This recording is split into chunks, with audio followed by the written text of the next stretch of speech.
you. You're such an eloquent speaker.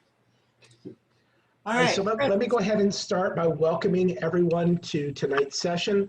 I know that Marina and Claudia and Nancy don't need any introduction, but I'm going to go ahead and do that real quick for the, maybe one or two or nobody who doesn't know them. Marina has been working very hard. Nancy has been working very hard on our Western music theory for our institutes. And then this is more of an advanced Western music theory for those people who have taken the music theory classes in the past, just to try to build on and make use of this tool that we have, which is Zoom. It's great that we're able to make lemonade out of lemons, so to speak. So it's great that they've put in so much work, and we really appreciate them for that. I do want to make a couple quick announcements. I just sent everyone who's registered an email. That email includes the handout for tonight's session. I also attached it into the chat, so it should be there at the top of the chat. I also included in that email, or in the chat section, a link to our private Facebook group for the Department of Sacred Music. That's a great place to find any old recordings. It's a great way to keep up with what's going on in the near future, because all of those things are posted on our book. If you have not yet done Western Music 101, please do not turn off tonight's session. It's okay, stick with us. There will be a couple things that if you haven't done 101 and you're not real familiar with Western music theory, you might find a little bit challenging. Just stick with it. The Western Music 101 is available on the Facebook site. It's also available in our emails that have been coming around weekly. If you're not on our email list, we can get you added on that very simply. So just let us know and we'll get you put on. Actually, everybody who's registered for tonight's session, when you registered, you gave us your name and your email, and I'm going to go ahead and add you to that email group. I think most of the people that I see on this list are part of that group. But the Facebook group is different. Go ahead and sign up for that. You just have to request, since it's a private group, you request, and then we'll add you to it. So again, thank everybody for coming. I will hand over the floor to Marina and Claudia Nancy. Thank you. Thank you so much, Chris. We sure appreciate your ability to keep us under control, because if it was my place to do that, we would be in serious trouble. Anyway, welcome, welcome, welcome. I'm glad to see so many faces here with us. I realize that you may have to come in and out with your videos and so forth, but that's okay. I know that we're going to see some more people from the West Coast. As you know, it's 5 o'clock over here, so some people are just getting home and are going to be joining us as quickly as they can. And for those of you in the East Coast, I know it's already getting late, so we'll be hanging in there. So we've got, Nancy has put together a beautiful PowerPoint presentation. And if you're not used to using the Zoom situation, what you can do is you can just get all of our faces out of the way. There's 3 little lines at the side of all of the faces. You can minimize all of us, and you can get us down to even just the speaker who is talking, and that way that's just one person, and you can move us completely out of the way so that you don't have to be worried about what's going on the screen. And you can expand your screen to be as large as possible. So Nancy, do you have anything that you'd like to say before we get started? Not really, just take it away. All right. If you have questions, remember you can use your little tools. You can raise the little blue hand where it says participations. You can raise your hand there, or you can write things in the chat, and then we'll stop every once in a while and we will answer any questions that you might have. So I see that Chris Howard has put some stuff in the chat already for you, and you can swipe that and do a Control-C or whatever to keep that if you need that link for Facebook, okay? And there's also the download. So I want to just remind you all that something that's very important for us to be able to move forward is that you do need to know your lines and spaces of the treble, at least the treble clef, or one of the clefs, or both of the clefs, so that you can move forward. It's like being able to do simple mathematics before you get to go on to the next level. And so here we go. So first things first, these are considered key signatures, musical notations that indicate which notes are sharp or flat in a piece of music. These over here on the left are called sharps. They look like a little hashtag or a money sign. And over here on the right are called flats, right? And there it is. Collection of sharps or flats that designate the key or the tonic or the root, all of those terms are used, of the piece. Used at the beginning of a piece so we don't have to put a sharp or a flat in every place that it would be needed. The key signature can change in the middle of a piece too, by the way. Remember that the musical alphabet goes from A to G and then begins again at A, okay? And I see a question about what is tonic. That is the beginning note of any key signature. So I'm going to get into that further in a moment. There are 15 key signatures corresponding with the 15 major scales. 7 keys with sharps and 7 keys with flats, plus 1 key that is C major that has no sharps and no flats. We'll show you an example of that in just a moment. The sharps or the flats always appear in the same order, no matter how many sharps or flats are in the key. They are never changed. Here is an example of C major. Notice between the clef sign and the time signature that there is nothing occurring here. It is blank. That indicates that it is C major. When we talk about minor keys, we'll discuss what else it could possibly be. But for the moment, just remember that it has to be memorized and that it is C major. No sharps, no flats. There's a colon there, not above. Is that? Bass clef only uses that. So here we go. Sharp keys, let's start with them first because this is the way I teach my high school kids, and for whatever reason, this makes more sense in my head, so I always go down the sharp key first. Remember, the sharps are these little guys down here that look like the little hashtags or number signs, okay? So here is the rule, if you will. Let me get this little guy out of the way here. Okay, here is the rule. Let me erase that before I really mess things up. Okay, so look at the rightmost sharp and go up 1/2 step to the next line or space. That line or space is the name of the key. All right, so what that means is we're saying go to the right. So I'm talking about going to this sharp, okay? And looking and seeing what space this is on right now. And if you remember, F, A, C, E are the names of these spaces in the treble clef. So therefore, this sharp is sitting on the C space. And if we follow our little rule here, it says to go up 1/2 step to the next line or space. So if we, in this case, went from C to the next line, that line is D. And hence, we would be in the key of D major. Okay, we're gonna talk way more about that, but that's just sort of give you an example immediately. the order of the sharps as they occur on the staff.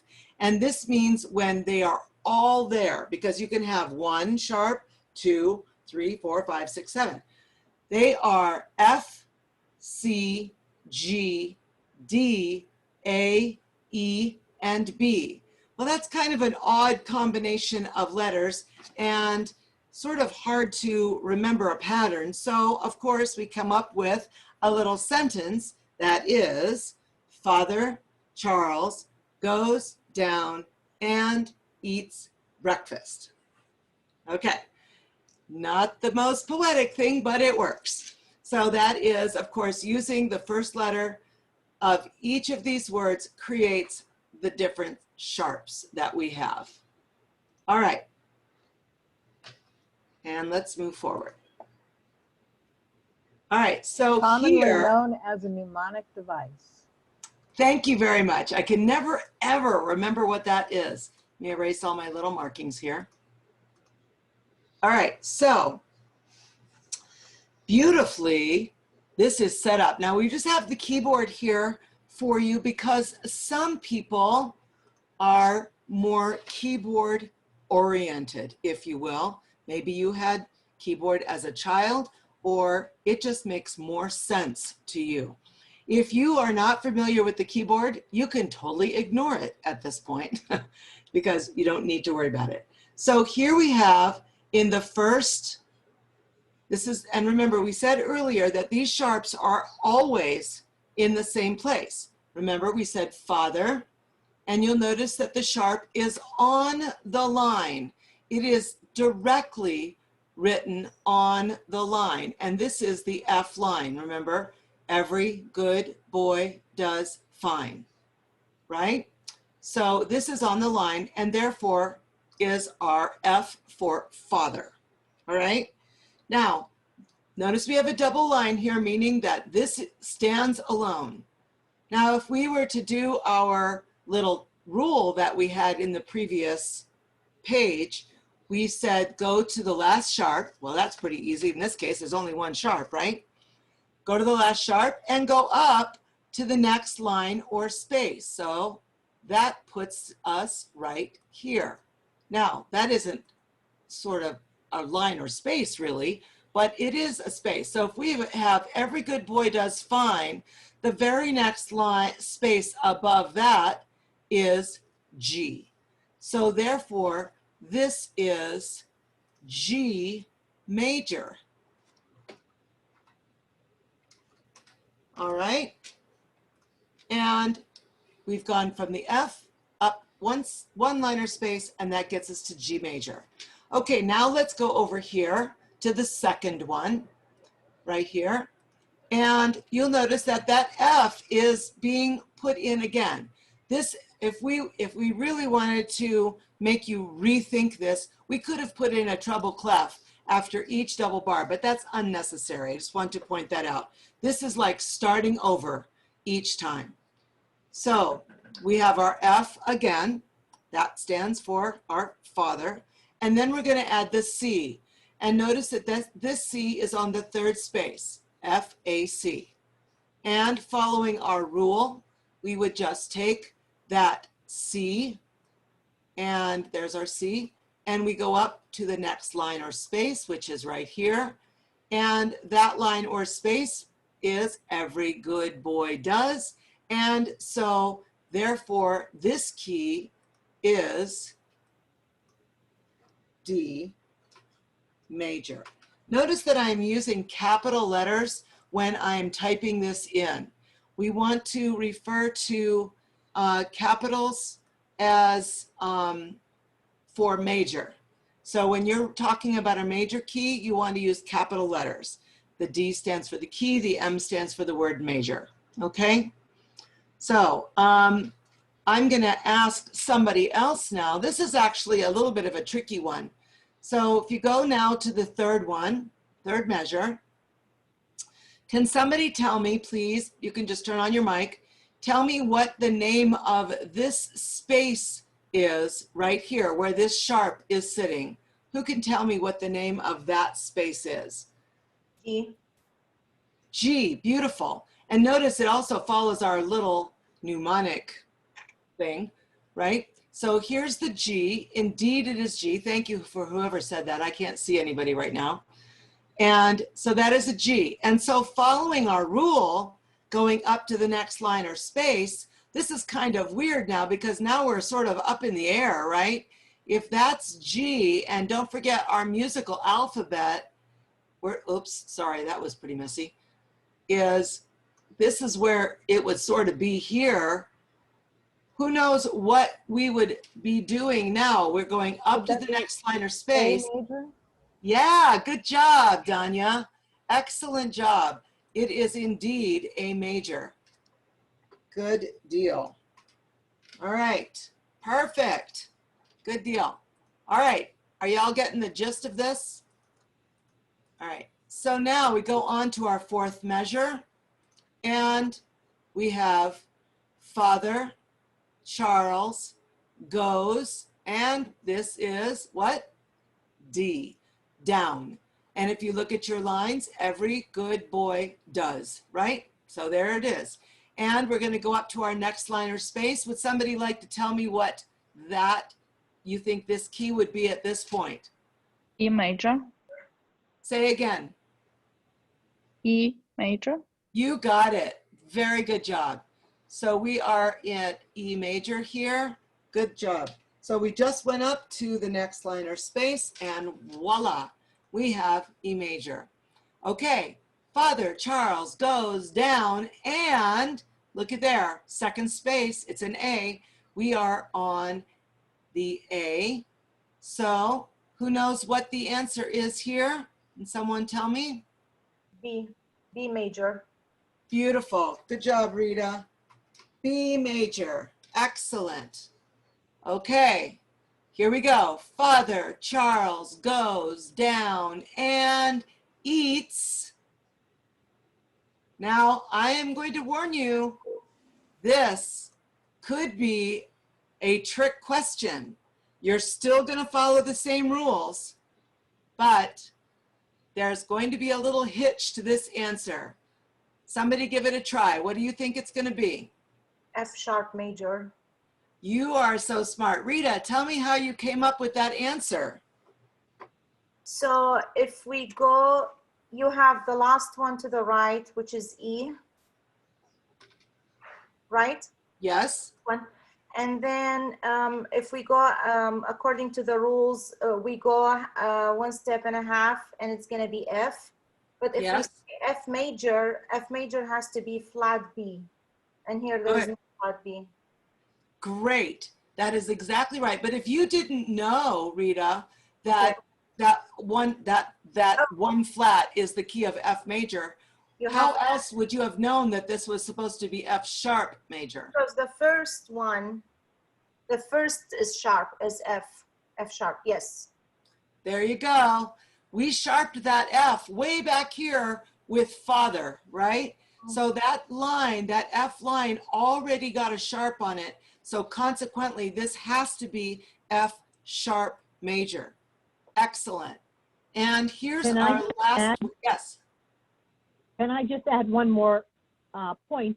That E sharp, the last sharp that we're looking at in this E, as in eat, that's E sharp. So if you point down at the keyboard 1 second, Marina, E sharp, now show us E sharp down there. I will. Just with your pointer is okay. There we go. Yeah, E, so E sharp is actually the F. They are when we go up enharmonically. Right. So then when we go up a half step from E sharp, we're really needing to go to F sharp. Yep. Beautiful. Right. Thank you Is so that much. because it's a whole step then? No, it's a half step.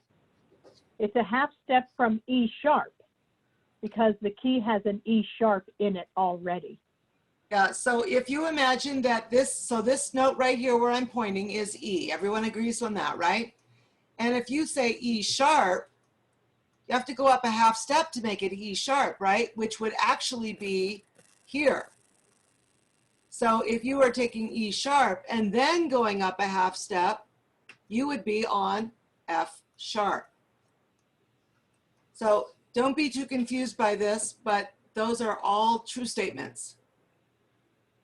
All right, so going back, here we are. We're now on this last one. And again, we have Father Charles goes down and eats breakfast. Following this pattern, Father Charles goes down and eats breakfast. And so going up to the next line or space, who can tell me what is our key? And again, it's a trick question. Would that be a C sharp? You got it. Good job. Absolutely. So that C sharp follows major. the same, it follows a similar pattern to what we talked about in the key of F sharp. The E sharp is the leading tone, you know, it is the last sharp. Same thing with the B sharp is the last sharp. So we go up a half step, it has to be C sharp. Yep, going from the B to the C is only a half step. Half step. So if you go up to C sharp, there it is. All right, so good job. Good job. I am very, very pleased. Does anybody have any questions? Yeah. Sorry, we have a question from Bill. He's on my same camera. Hold on. Yeah. I noticed that as we were going across, each time you add a sharp, you're going up a fifth from the previous.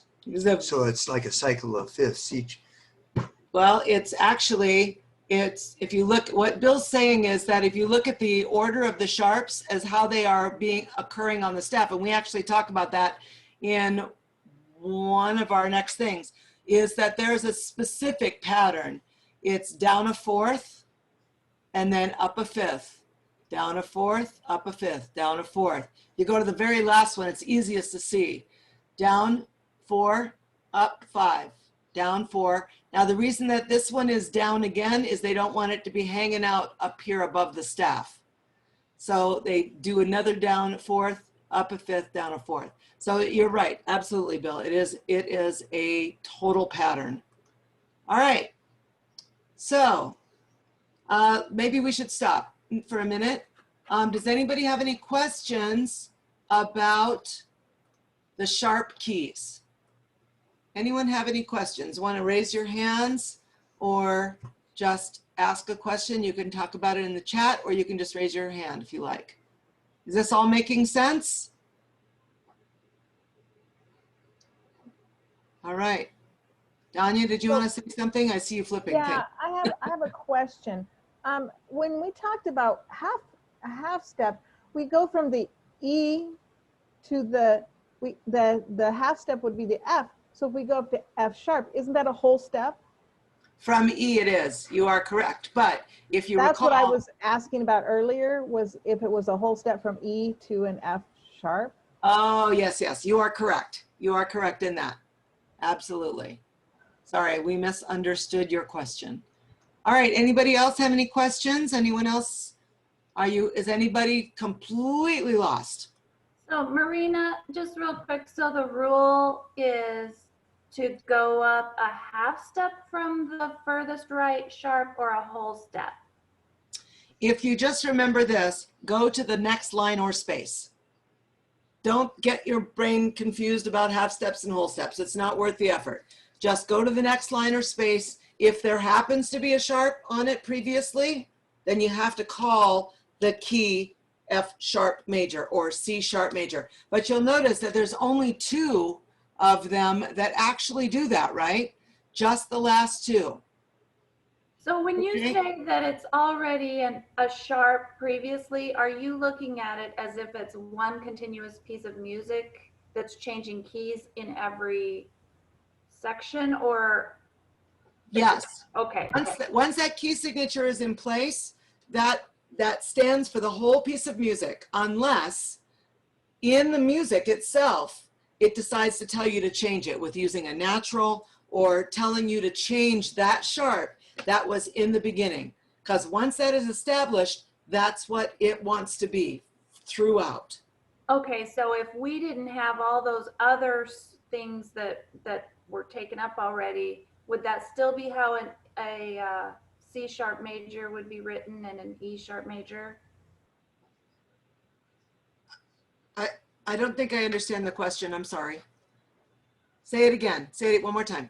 So you say the F sharp was already taken in the very first measure. Correct. Therefore, we had to make that later one an F sharp major. Yes. My question is, if we're viewing that as one continuous piece of music that's changing key signatures every section, if that wasn't there in the beginning, is that still how it would be notated for the F sharp major?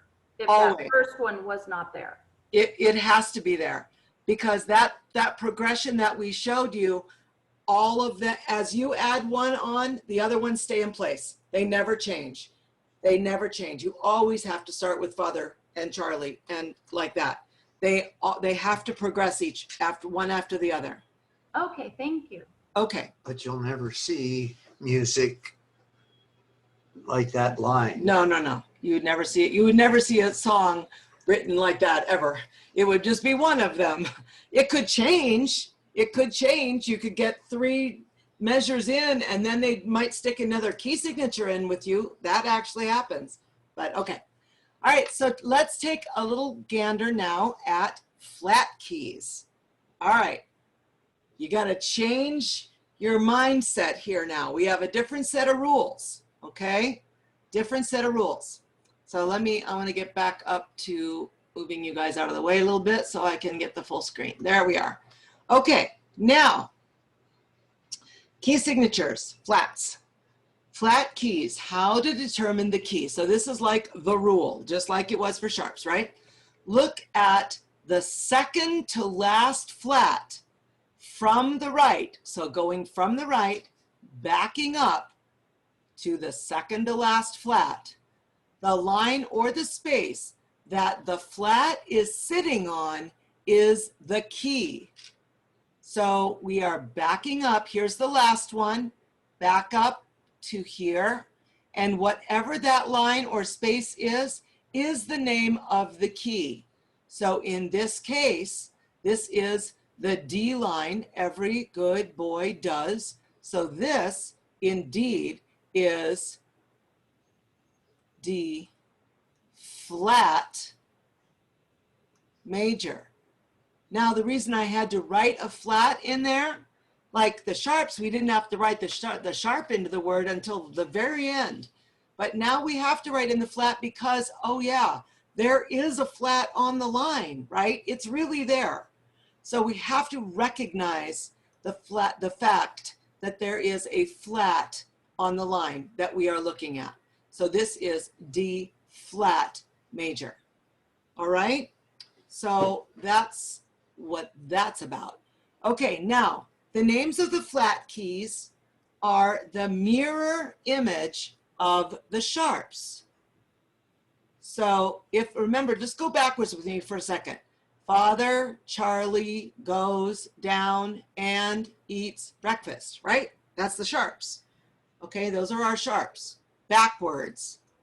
Now we flipped it over, and now we have the word bead. And then this is one that my kids came up with, which I think is pretty good. Greatest common factor. GCF.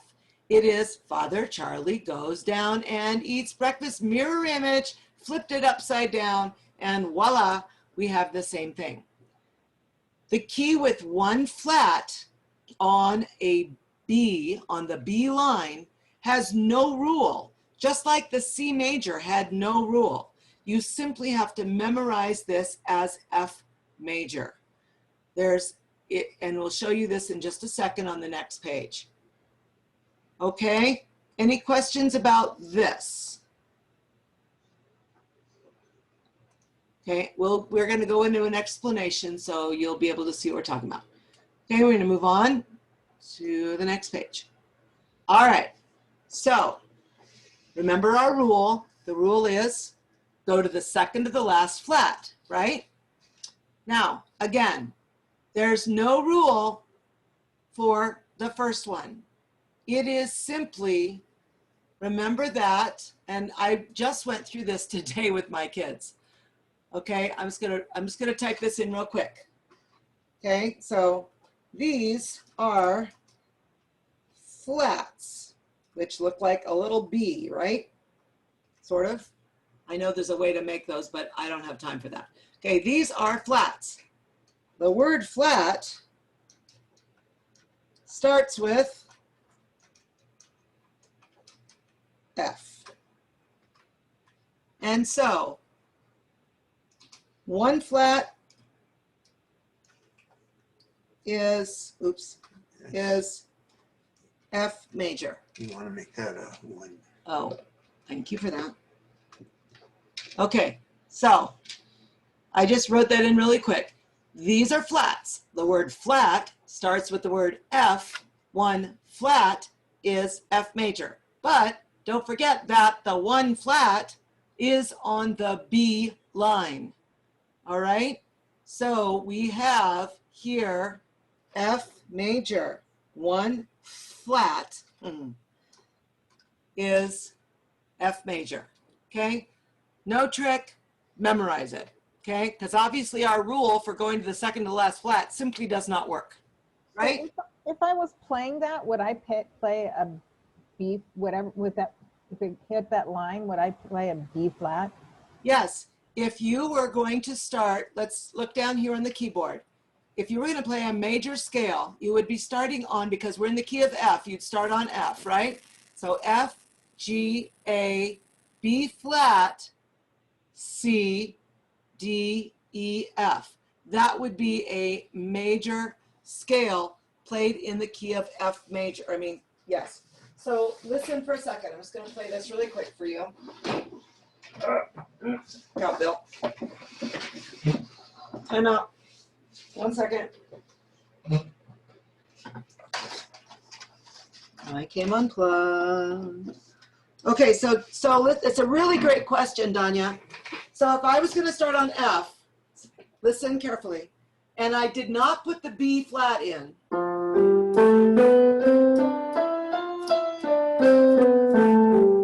Does it make sense, right? Doesn't sound like a major scale. If I add the B flat,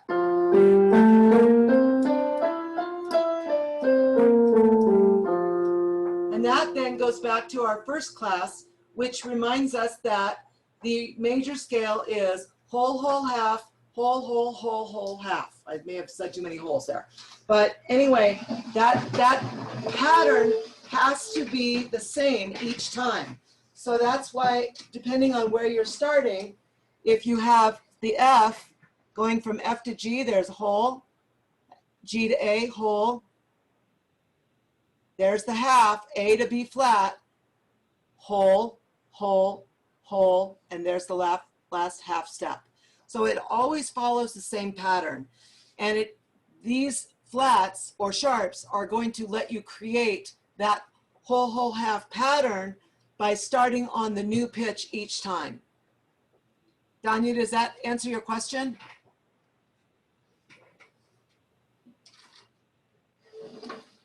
She left. Okay. All right. All right, moving on. So let's practice now. So we have BE, because remember we're following the BEAD format, starting over again on the B and then going to the E. And then remember our rule, go back to, sorry, I lost my annotation. Go back to go to the last flat and go back. And so the name of that line or space is B, every good boy. So we indeed have simply B flat major. Okay, I'm going to use small b's for the flats because I don't want to fool around with it, okay? So the next one, jumping over here. So who can tell me we have B, E, A. Would somebody like to figure out what the key is for this one, please? Melanie, tell me what you said. Is it E flat? Absolutely. Good job. E flat major. Beautiful. Nicely done. Okay. And the next one, again, following the same pattern, B, E, A, D. So that's where they are. And notice again, Bill mentioned before that pattern. We're going into that pattern again, aren't we? Up a fourth, down a fifth, up a fourth. It follows a pattern, and it's going to stay inside the staff, unlike the sharps when it peeks out over the top. All right, so here we have B, B flat, E flat, A flat, D flat. We're going to back up one, and where are we going to go to? Somebody tell me.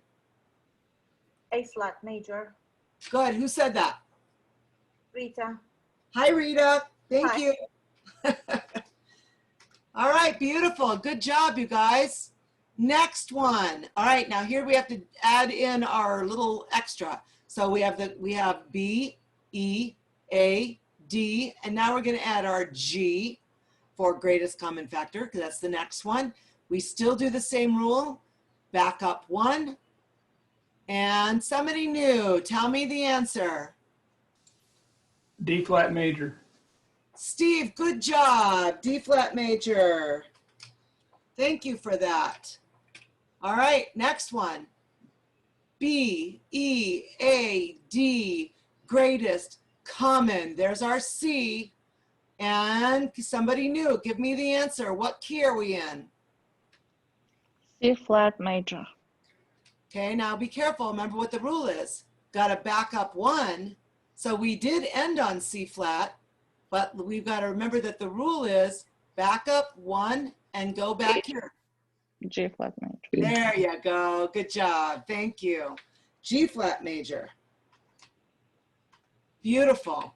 And last but not least, Major.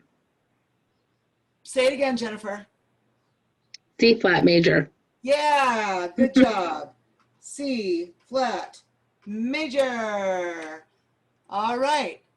You guys have just seen and learned all of the sharp and flat keys in major. There are no more.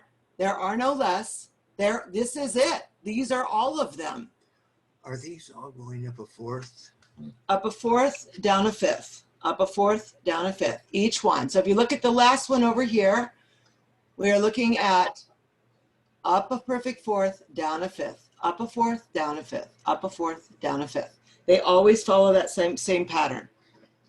For those of you that might be concerned, by the way, know that I've been working mostly within the treble clef, but if you read bass clef, it is exactly the same ball game, right? Just that our lines and spaces are different. They have different names in the bass clef, which is why they are looking different, where they are lower. But this key to here is a perfect fourth. You're going to see that in just a minute. You bet. All right. Any questions? I had a question. So Sure. if I were going to play an F major chord on the keyboard, would I hit the F, the A, and the C?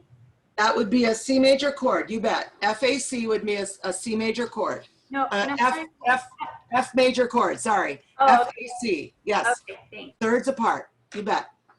Very Okay, good. so for the C flat major. with Sorry, all go the- ahead. The question is about C flat major. Okay. That's a B. Like C flat is the same as a B pitch wise, isn't it? That is accurate. They are But the- enharmonically the same note. Does anybody call that a B major? No, they don't, because it's got flats. And we're going to show you why in a little while. It's all going to come clear. Nancy, am I right? Yes, you are. And all about Bill's questions too, about it going up a fifth.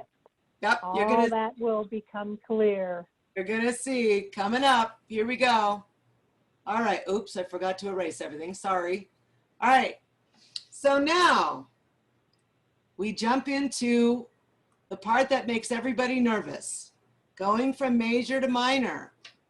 All right, so my students always freak out right about now. So don't freak out, it's gonna be okay. So every major key has a relative minor key that has the same key signature. So I like to tell you that, think of yourself as that cousin that looks just like you, right? But they're a different person. They are different. They look like you, but they have their own characteristics. So think of that first. So Does first that mean they're a little whiny? it could be. It could be. Okay. They're So- the ones that are always sad. So we have to find the major key first. When you're looking at a key signature, think of it as a major key first. Don't worry about anything else, but look at the key signature and go, okay, so that is, let's say it's 1 flat, and we know it's the key of F major. Then from that major key, from the name of that key, you're going to go down 3 half steps from that note name. So, for example, F major, down a minor third, and you would have D minor. Which is the relative minor. Which is the relative minor. So if I was to write in, oops, hold on. I'm gonna just do this real quick. If I have F major here, sorry, not using my text thing, bear with me. My relative minor, notice I'm writing in lowercase letters now, is D minor. For every major, there is a minor that looks just like it. Okay? We're gonna go into the next page and you'll start to understand. Here we go. Oops, not that way. Oh, come on. There we go. All right. So here we are, my friends. C major, no sharps, no flats, right? So if you think about that for a moment, and you think about the letter C, just the letter C, and you go down a third from C, so there's your C space, and you come down 3, C, B, A. And lo and behold, you have A minor. Here is our G major. We have 1 sharp, right? And our rule for sharps, remember, is to go up to the next line or space. So 1 sharp is G. So we think about, okay, here's our G. So we come down 3, G, F sharp, E, and we have E minor. So you see how critical it is to know the names of your lines and spaces, and the fact that you need to know your major scales first, or at least how to find out a major scale. So D major, 2 sharps, C takes you up to D, there's your D, come down 3, D, C sharp, B, and there's your B minor. So these are all done for you. I won't take all the time to go through them because you can see all the answers there. If we didn't have the answers, we could have had you play around with it a bit and try it out for yourself. Any questions so far? Can I just add in that remember, when you're talking about musical intervals, you count the notes on both sides. So you don't take 3 steps, you count the note that you're on, the note in between, and the next note in the case of a third. So Marina walked you through that. Just remember that when you're talking about a third, you're counting the note on top and the note on the bottom and 1 in the middle. Right, so look down at the keyboard here with me for a second. Let's just go back to C major for a minute. So we have C, here and here. Look, uh-oh.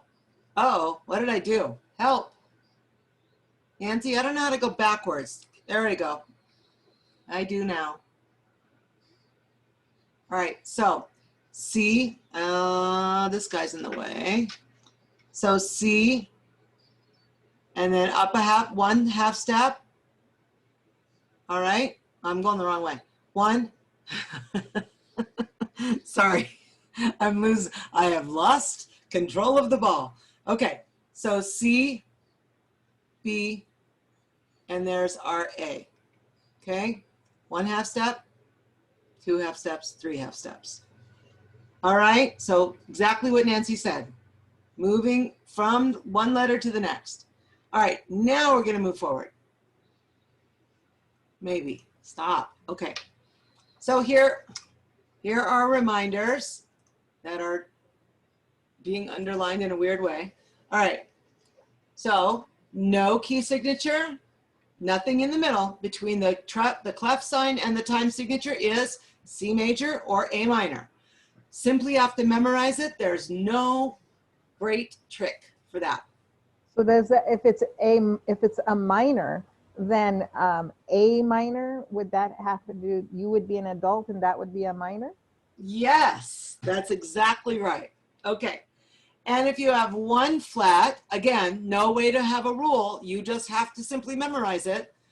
F major or D minor. And remember, I told you that the word flat is spelled with an F, and that's a good way to remember that one flat is F major. Coming down a third from F, ba, ba, ba, you have D minor. Okay? Sharp keys. When you're saying down a third. From the, from. Is it 3 half steps? Yes. Okay? Sharp keys. Up one half step from the last sharp to the next line or space, remember? Okay? And flat keys, one flat from the right, and that is the name of the key. So just simply back up. You don't have to go up or down then. That is it. Sharp key, go to the next line or space, and voila, you have the name of your key. Okay? Those are all really good reminders. This is a page that you should make sure that you have like on your bulletin board or something, okay? All right, great.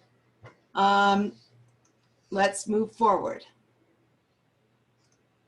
All right, so, oops, sorry. All right, major or minor. Relative major and minor have the same key signature, right? We already established that. Look at the key signature, determine the two possibilities. Is it major or is it minor? Okay, so we got to look at something else to come up with that answer. Review the starting and the ending notes or chords. If they match the major key, it's probably a major. If they match the minor key, it's probably minor. The relative minor is a minor third below the major key or 3 half steps. We just threw that in again just to remind you, okay? So we're gonna give you some examples of this now because you've got to be able to recognize what is going on. So let me go to the next page.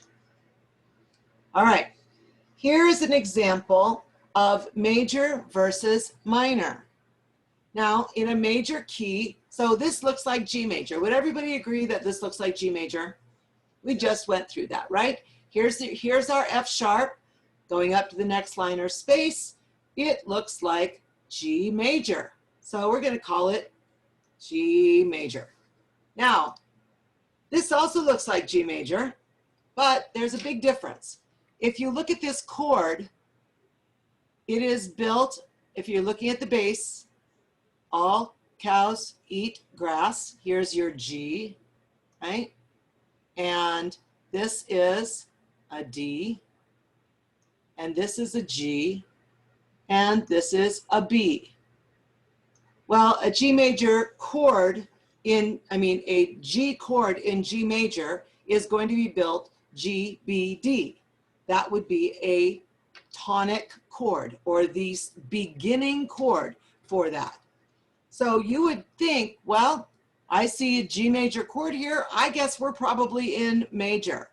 Now, if we come over here, it looks just the same, right? But this does not. And if you look at the chord and break it down, all cows eat, there's an E, a B, an E, and a G. So that clearly is not a G major chord. It's not GBD chord, but rather it is an EGB chord, which is a minor chord. And so that tells me that, lo and behold, we are in E minor, although they look identical. Questions? Everybody's getting it, right? Questions, questions, we're waiting for you. If you have a question, we would love to answer it for you. Oh, I have a question. Okay. But when you were describing the tonic and you were listing off the note names, are you going from the bottom up, saying G, D, G, B? Or how do you determine the tonic from those note names you wrote down? Well, that's a great question. There's a whole nother class that can go into that particular situation. But if you're going to build any major chord in first position or in tonic position, which is the bass position, if you looked at G, B, and then you put another note up here on the D line, that is a G major chord in tonic position. That is what they call first position or the root position. All of these terms mean the same thing. They are used interchangeably. So you can see that this is the tonic, the beginning of the G major scale. So in that first example, in the tonic chord on the treble clef, the D is actually represented down on the lower clef. That's right. And so even though they're not in a line on the top one, you can determine that that is supposed to be a G major scale because your D is down there represented. That is absolutely correct. And if you wanted to get really into this, which we're not going to do right now, the G, if we're talking about G major, the G should be on the bottom in the bass. So that to make it a tonic chord. So how does that sound? How does a different sound? You're using, how does it sound differently? All right, hold on 1 second.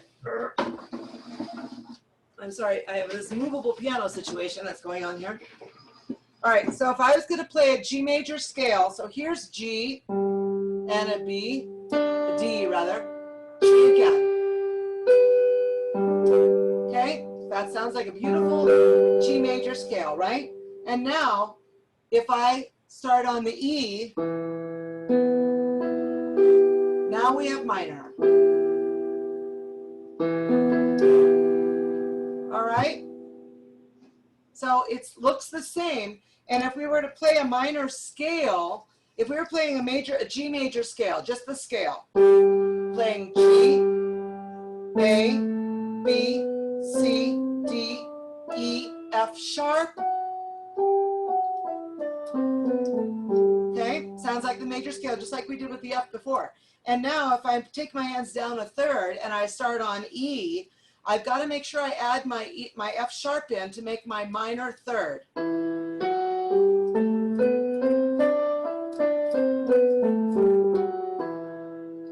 And now we have, I played a harmonic minor, but that's okay. So therefore, so did that help, Danya? All right. And so, Yes, it did. Thank you. And so let me erase all this stuff. And so just one last question. So those two are the cousins you were talking about? That's right. Because relatives. Exactly. They are relatives because they look the same. They look the same, right? Exactly the same. But where the note is starting on the staff is dictating whether it's major or minor. Okay? Let's move on.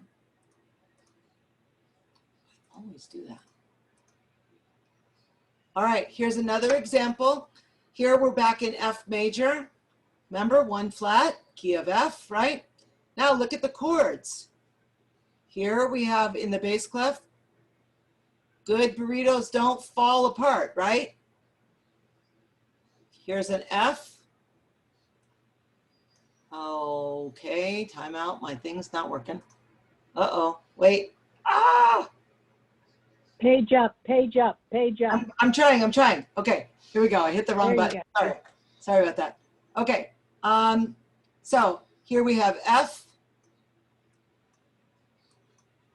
A, F, and C. An F major chord is F, A, C. That's the tonic for F major. Notice that the F is on the bottom. Now look over here, same key signature appearance, right? But we have good burritos don't. There's our D. Fall apart. There's our A, D, and F. And so we look at the bottom pitch of the in the bass. Sorry, that looks crazy. And there's a D. And lo and behold, we have a D, F, A chord. And that, my friends, tells us that we are in the key of D minor as opposed to F major. Okay, so being able to read both clefs is an important situation. If you're looking at something with a full 4 parts, you've got to be able to read both clefs so that you can know what the bass clef is, what's going on in the bass clef. Because the bottom note in the bass clef is going to be your dictator, if you will, because it's going to be the root of your chord, of the tonic chord. And the tonic is what you need to establish whether you are in major or minor. Okay? I have a question, Marina. Yes.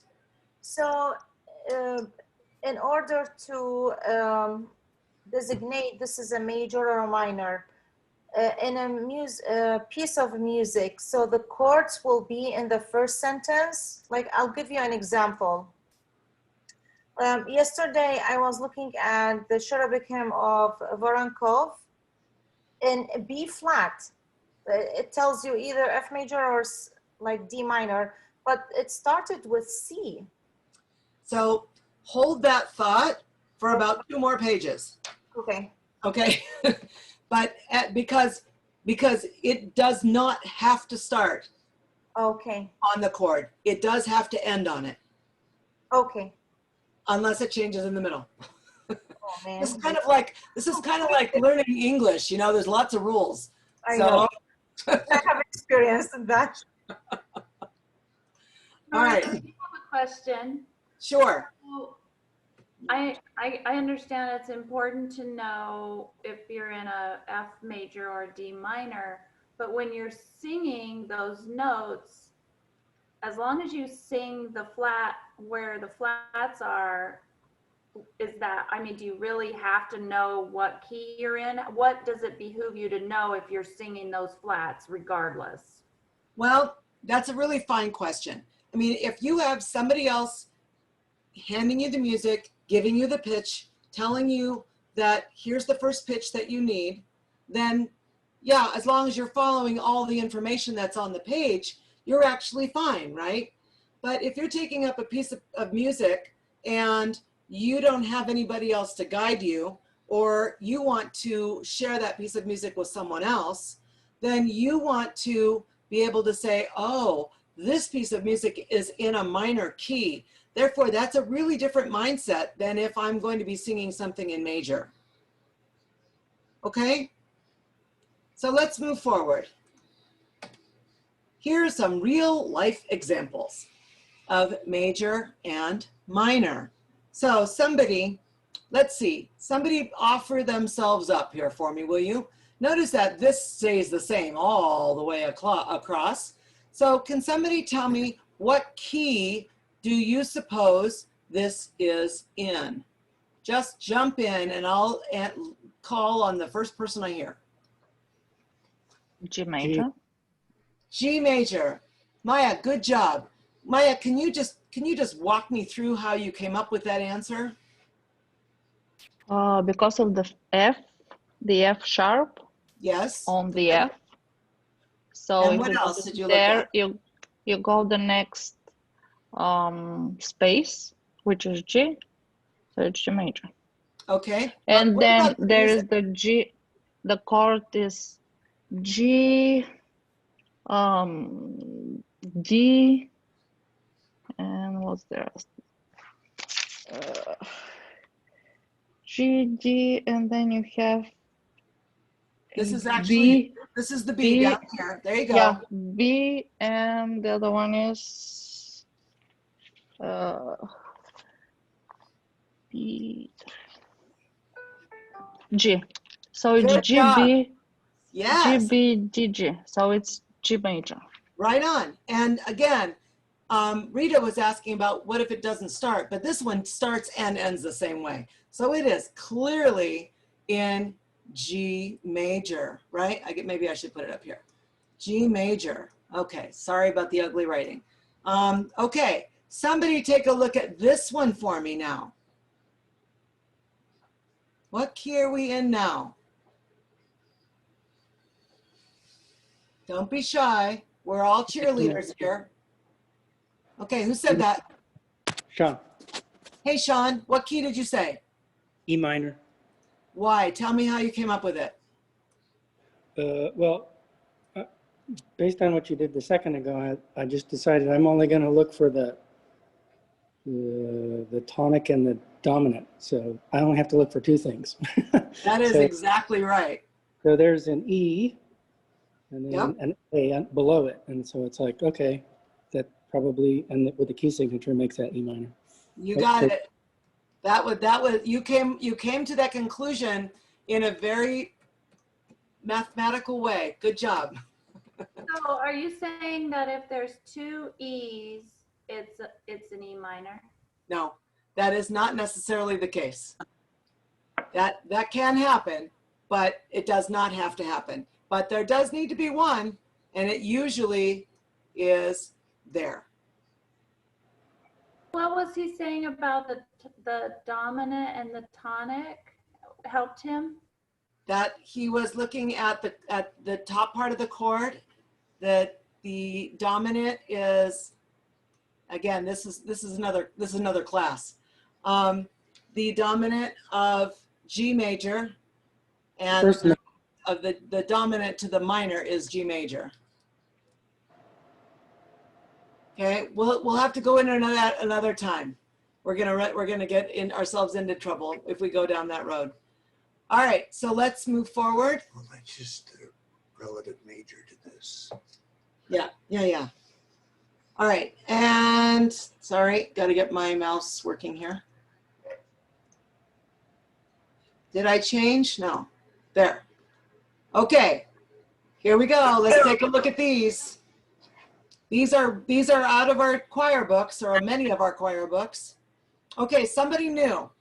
Somebody new. I want to hear from some of these people who are just hanging out quietly there. Let's see if you can do this. Okay.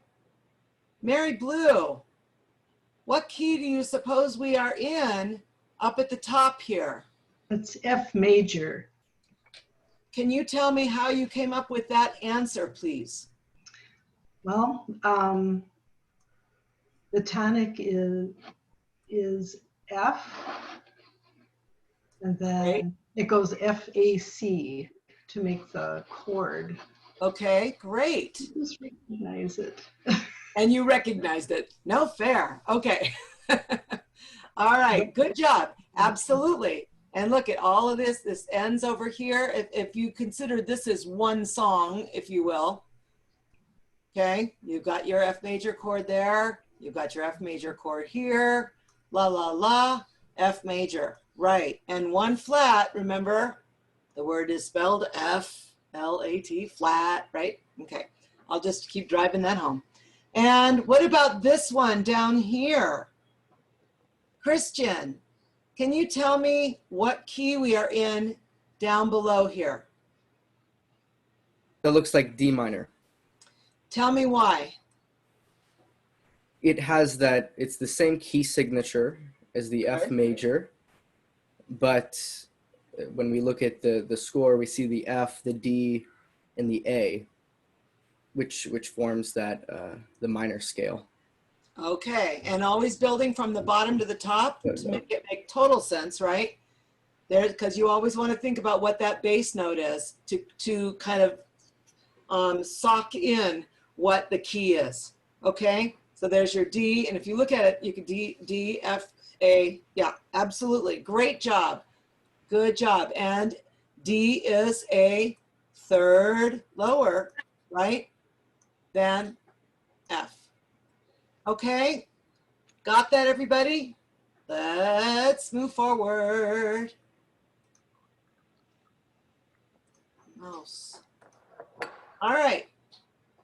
Sometimes a piece starts on a chord. Here we go, Rita. Other than that of the key. All right. So this is a prime example. Does anybody recognize this song? Jennifer, what is it? It's from the wedding service. Yeah, good. Bless the Lord, Yep. Good.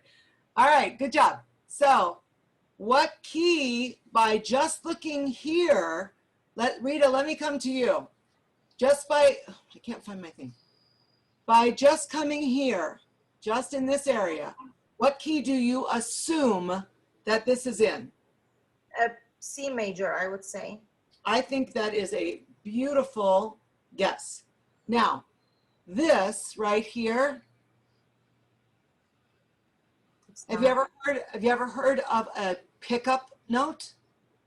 Okay, a pickup note. Or like if you're talking about the do re mi system, do re mi fa sol la ti do. All right, so this is a pickup, and this is leading us because it really is called a leading tone. Okay. All right, it is leading you to this chord. Now look at this chord, Rita, and tell me what you see. So the bass is a C. Yep. And then it goes to E, and then, right? It goes to G. Yep. And then this is C again. And what is the tonic chord of C major? What is the first chord of C major? What are the three letters? C, E, G. You got it, kiddo. Yep. And so in this case, this is the T going to do. Ti do, bless, O Lord. And that is where it is establishing your key signature. I have another question. So that the pickup note can be like a long phrase and then goes to the chord of this key signature? It could be, it all depends on the composer. Oh, okay. Yeah, it can be, I mean, this is a prime example of what a leading tone is. There are other times when you could have maybe 2 or 3 words, and then finally it goes, oh, and here we are in the key. Okay. And you can refer to this 2 ways, right? Leading and pickup. No. The pickup, the words pickup is referring to the time signature.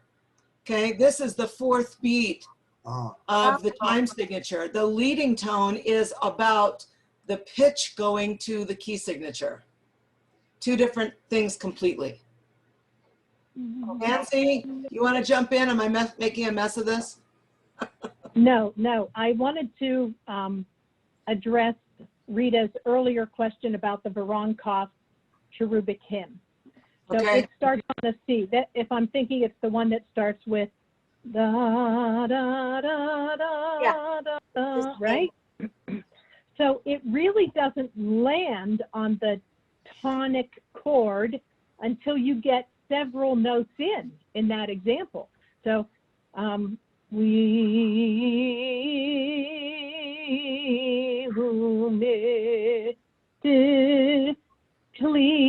I mean, on that mystic clee is where it finally gets to F major chord. But it's in the key of F all the way. And it's a lot, in this case, it's the fifth that is the pickup note, or the, you know, the pickup notes. The leading tone is part of the fifth of the fifth chord level of this key. So the key of G is the fifth of the key of C, where in the Varankhas, it's the key of, it's in the key of F, but it starts in the key of C, which is the fifth of F. So it's starting on the fifth. In that case, it's just a melody that everybody is singing the same thing, but it takes a couple of measures, I think, until it actually finds the key of F in that piece. So that was a great question. That was a very good question. And if you think about it in solfege, it's starting off on sol. Sol, la, ti, do, sol, la, ti, do. It's getting there. And that is leading you in and getting you into that key of F major. Okay.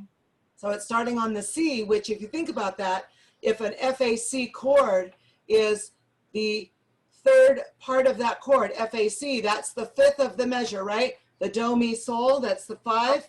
Okay. And it's starting on the five. Sol, la, ti, do. So it's starting on the sol and leading you and getting you to that F major chord in that particular song. Is that, you call it a movable C or no? In my life, I have movable C always. Okay. Yeah, because I know. Sol is G, right? Do is C. No, you're saying sol? Sol, S-O-L. Yeah, isn't that G? Yes. So that C is gonna be movable? No, we're getting off track. No, I'm sorry. Okay, I'm sorry. That's okay. Well, we're gonna have another whole situation about this, but we better move on, okay? I'll talk to you about that later, Rita. Thank you. Okay, thank you. No problem. All right, Nancy, would you take over, please? Sure. So back to Bill's earlier questions about this keeps going up a fifth. We do have a structure in musical theory called the circle of fifths that helps us to understand keys and their relationship to each other, because they're amazingly related to each other. So go ahead to the next slide, Marina.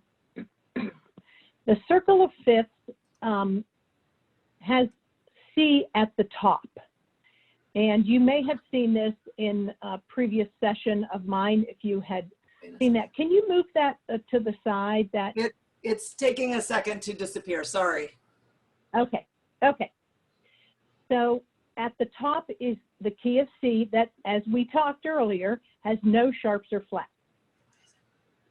And then as we go around, and don't go too fast, actually go up one. Let me just go back to page up. I didn't mean to do that, sorry. That's okay. So as we move to the right, we're going to add one sharp to the key signatures to each segment as we go.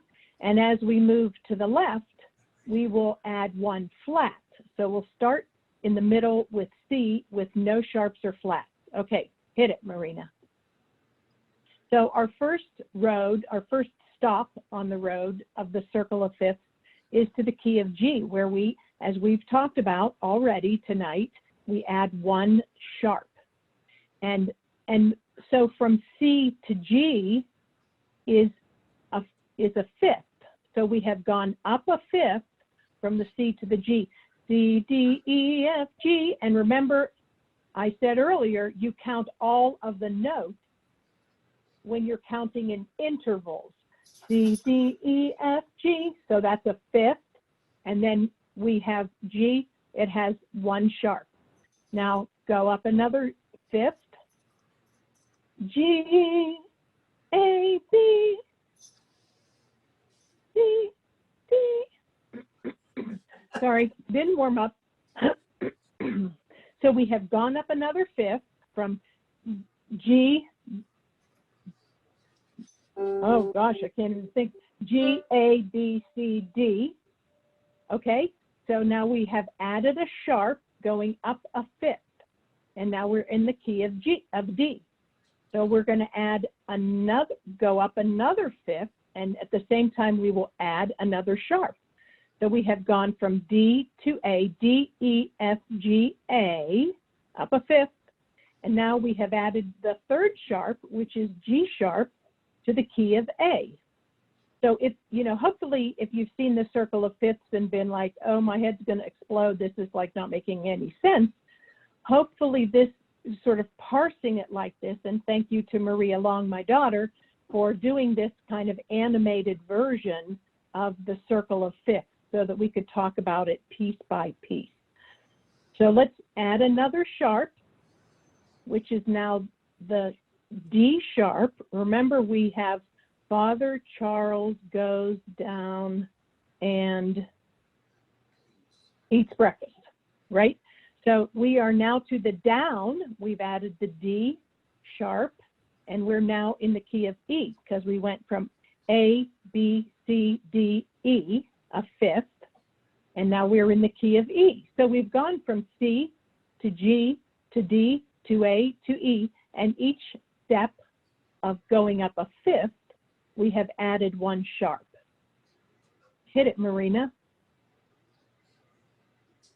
So now we have gone up yet another fifth. So E, F, G, A, B. We're now in the key of B major, and we're all of these are major keys as we go along here. We'll get to the minors in a minute. So this, we have added another sharp.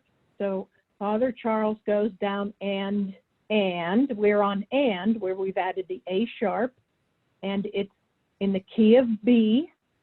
And now we'll go one more fifth up. We've added the E sharp. Remember, we were talking about E sharp being the penultimate note of F, the key of F sharp, or the leading tone to the key of F sharp. So now we have 6 sharp. Father Charles goes down and eats. And let's add the breakfast. He's getting pretty hungry here. Sorry. Go ahead, Marina. There we are. And now we have added eats breakfast. Father Charles goes down and eats breakfast. Oh yeah, it doesn't look like it's a little blurry. That is on a B sharp. So we have gone up a fifth from C, up a fifth to G, up a fifth to D, up a fifth to A, up a fifth to E, up a fifth to B, up a fifth to F sharp, and up a final fifth to C sharp. Note that we hardly ever use those key signatures in our music.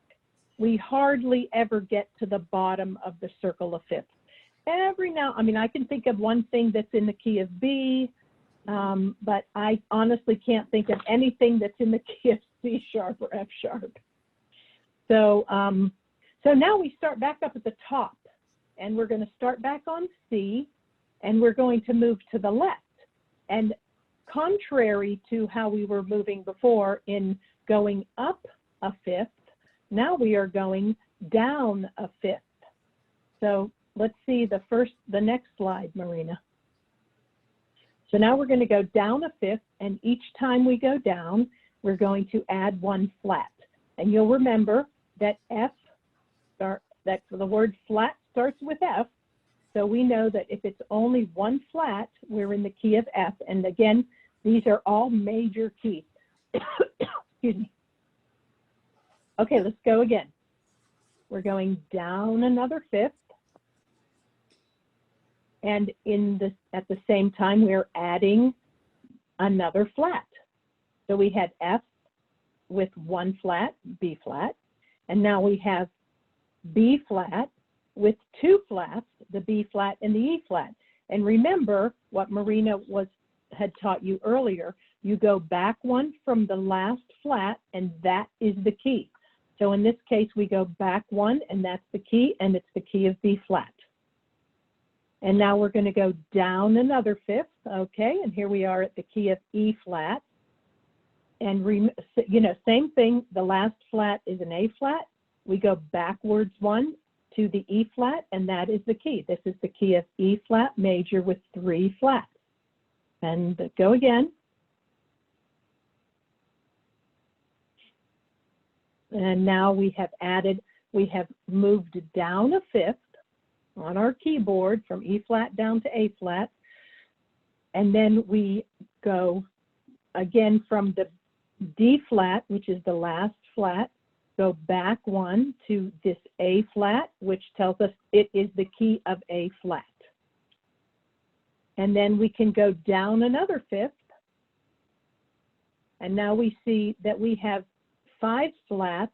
That is what we call an enharmonic equivalent to the same key that has 7 sharps. So this is what I think, was it Bill asked? Somebody was asking about this earlier. It's exactly the same sound of a key, but it would be notated one with flats and the other with sharps. So you might see something that has 5 flats, not very often, but go ahead to the next 2, Marina, just go to both. So in this case, you have the 6 flats and then the 7 flats, and they have their enharmonic equivalents as well. So, so the G flat is an enharmonic equivalent of F sharp. And if you were looking at the keyboard, it would be a G flat would be the same note as an F sharp.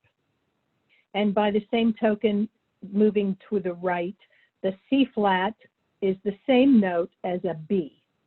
And these would sound exactly the same, but they would be notated one with flats and one with sharps. So let me stop there, and can you tell me if you have any questions? I have a question. So the diagram was saying move down a fifth, but these flats and sharps all look like they're going up and down as you add them. Well, when we're saying move down a fifth, we are basically saying as on the keyboard you're going down a fifth. So, and back to what Marina was telling you before. And then also, when I count lines and spaces, I only count 4, not 5. You have to include the one that you're on. Okay, 1, 2, 3. So like if I'm looking at the B flat, I'm on E, that's 1, 2, 3, 4. But you're starting on the B flat. B 1, 2, 3, 4. Up a fourth, down a fifth. Up a fourth. I thought it said go down a fifth every time. Up a fourth, down a fifth. It is down a fifth. You're right. Okay. Up a So fourth, the down a up fifth. is 4 and the down is 5. That is correct. Okay. That's on the left. That's on the right. That's on the flats. On the sharps, it's the opposite. Down a fourth, up a fifth. So this, if you've never seen this before, this takes a little time. This is sort of like looking at the zodiacs, you know, or something like that. You got to look at it for a while to try to make sense out of it because it's a lot of information. Okay, so should we move on to the next slide, Nancy? Sure. Because How are we doing for time? I think that adds more confusion. More complexity, but try to look at each piece of the pie now. Look at the top piece of the pie. You have the C, it has no sharps or flats, and you have the A minor that has no sharps or flats. Go to the right, G sharp has 1 sharp, or G, the key of G major has 1 sharp, and the key of E minor has 1 sharp as well. And Well, just moving around minor on is the same. diagram. They're giving you the major I'm and sorry? the minor. Major on the inside, I'm sorry, minor on the inside, major on the outside. And these are the relatives. That is correct. That's right. Right, those are the relatives because they actually have the same scale. They just start on a different note. So C major starts on a C and goes up 8 notes. A minor starts on an A and goes up 8 notes. So it sounds different, but it has the same genetics. You know, think of it as having the same genetics because it has the same key signature and plays the same note. Except that there are a number of versions of minor, which we're not talking about today. But if we're want you to think of the natural minor, which is the key signature of minor. So A minor has no sharps or flats. C minor has 3 flats, just like E flat major. That's your 9 o'clock on the clock here. The 9 o'clock piece of the pie. E flat major is the same key signature as C minor. We have some of that music. So this isn't for you to memorize right now, but this will help you hopefully put things together and help you to make the relationships between the majors and the minors. Now, if you go onto YouTube and start Googling circle of fifths, you will find all sorts of different lessons, and you will learn that there are actually many more relationships between these than what we have talked about tonight. But that's more than even I can really swallow at one sitting. So go ahead to the next slide, Marina, and this is just a professionally done circle of fifths so that you can have that for, you know, handy for yourself. And again, on the outside are the majors, the key signatures are on the far outside, and the minors are on the inside circle. And then that bar in between the majors and the minors just tells you how many sharps or flats are there. So questions? So when you get down Let's to the move bottom of the circle, is there a certain circumstance where it's crucial for you to say this is an E flat, this is an E flat minor chord or a D sharp minor chord, or are they completely interchangeable? They are interchangeable, but I mean, if you were looking at a piece of music that had a key signature of flats, then you would say it is a flatted chord, as opposed to, even though you know intellectually that it is the same chord, if you're talking about G flat major or F sharp, I mean, you know what I'm saying? If you're in flats, you would say it's G flat. If it's in sharps, you would say F sharp. Okay, thank you. You would refer to it with whatever the actual key is.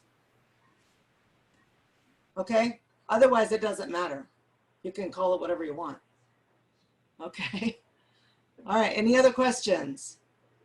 I know this is getting a little thick here. We understand. All right, let's move forward.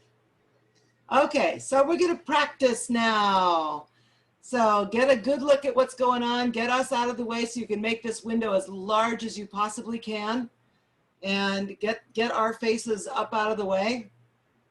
All right, so taking a look at this first one, this ought to look mighty familiar because a lot of us use this key signature and this music.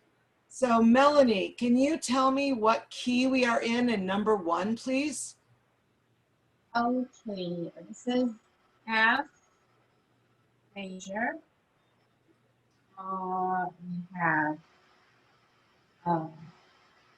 let's start from the bottom. It's F, C, and F, A. Beautiful, good job. That is exactly correct. Okay, number 2, please. Let's see. Don't panic here, okay? Lexa, are you with us? I see your name, but I haven't seen your beautiful face yet. All right. She may be, oh, there she is. I see her. I Okay. don't feel like turning on my video. You don't have to. Tell me about number 2.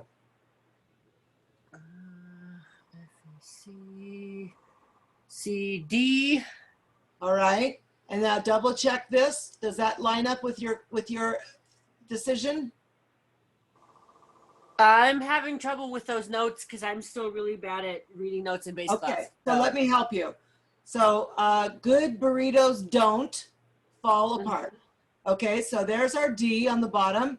So that's a good clue right away, right? And there's your A. So it's the minor. No, no, no. What did you tell me? Major?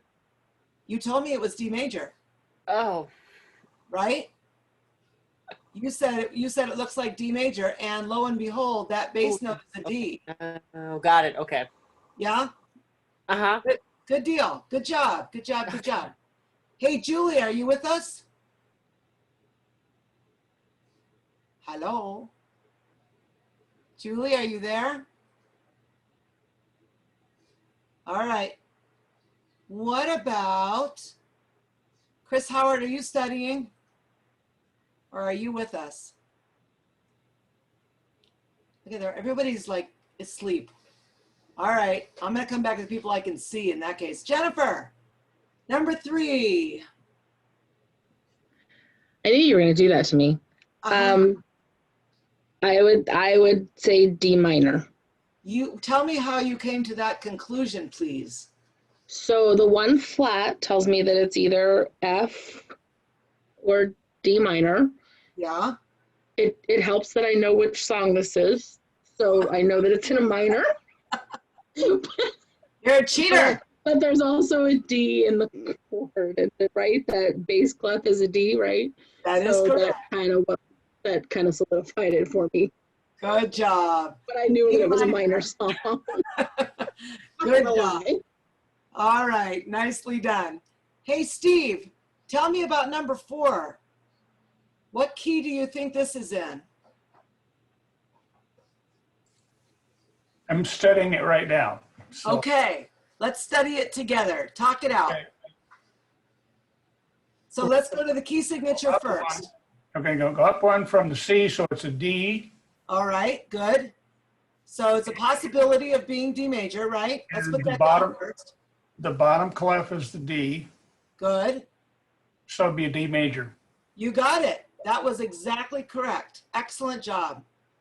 All right, let's see. Mary, how about number 5? Oh, let me see.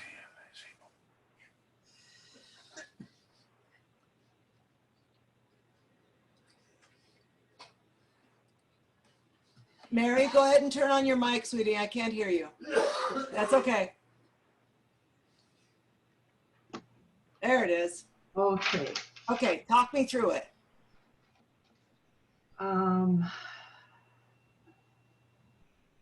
What's the rule for flat keys, first of all? Let's start there. Okay.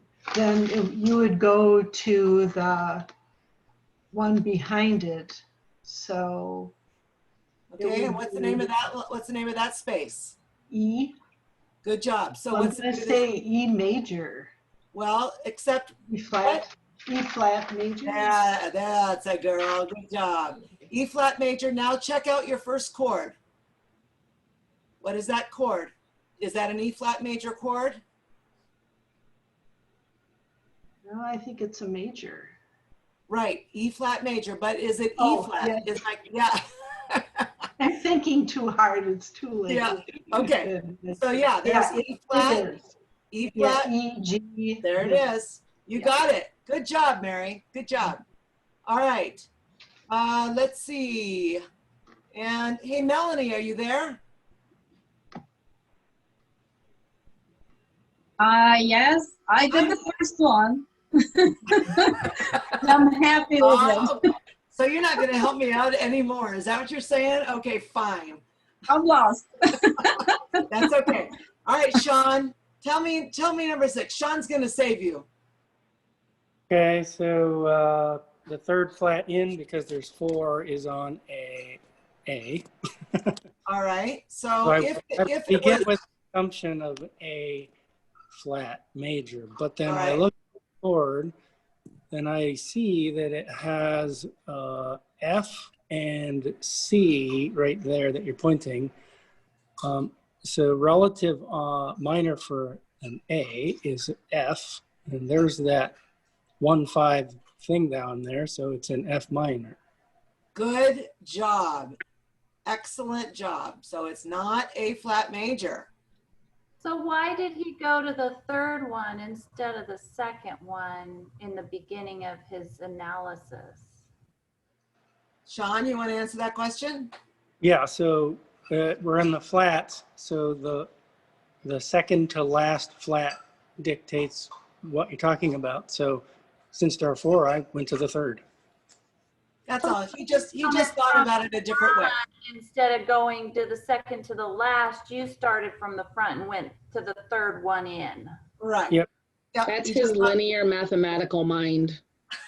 Yeah, that means everything's backwards.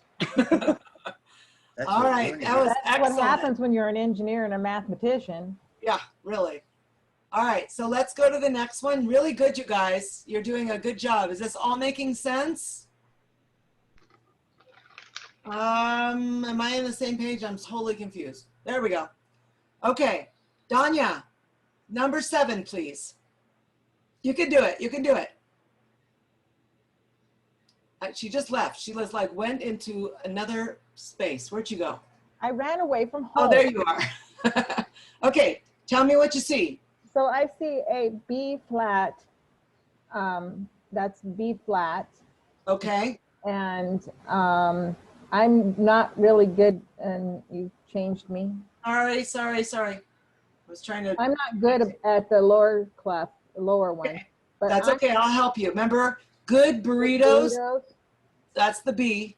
That's the B, and then that would be another B up there, wouldn't it? No. Well, if that line is C for middle C, that would be the D, right? Yes. Okay. I'm going to say that's a major. Okay, and so what is the name of it then? A B flat major. You got it, baby. Good job. All right, Catherine, number 8.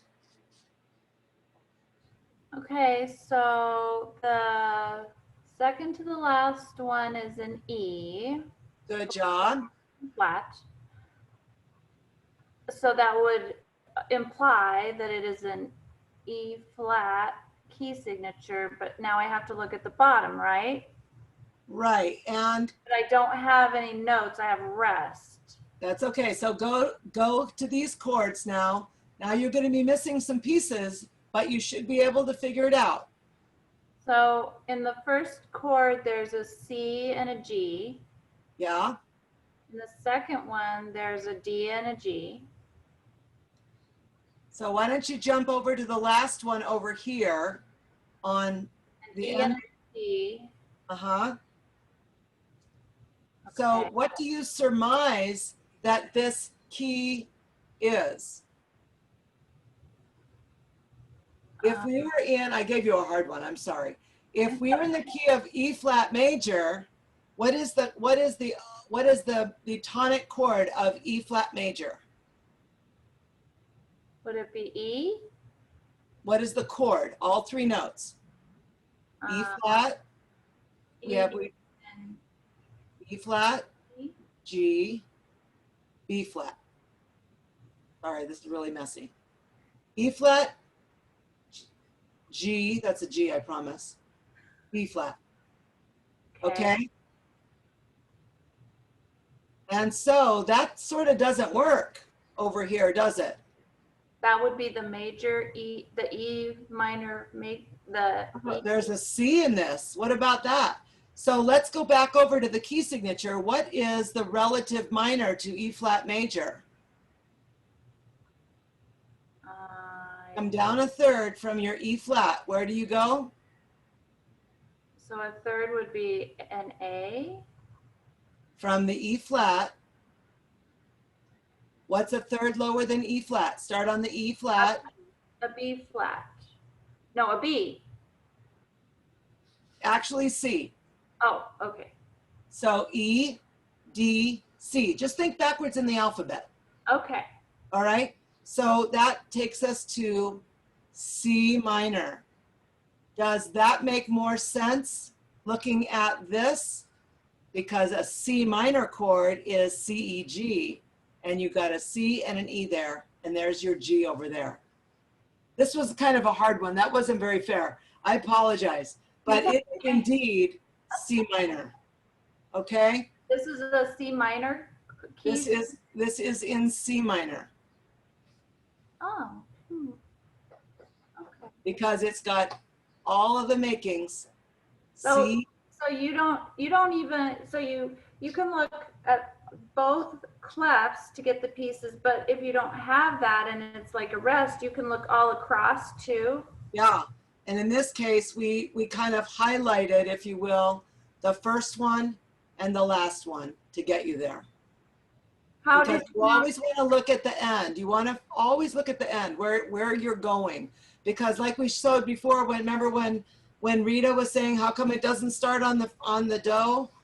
This is one of those examples. This actually does start on the do, but it can go around and just get you there to the end. So when you're saying look to where you're going, are you saying the end of the words or the next whole note or half note or? Usually the end of the phrase or the end of the song. Okay. Okay. All right. Let's see. Let's see who is in hiding. Mia. Hi, Mia. I was just going to call on you and you waved at me. It was perfect. All right. Number 9, Mia.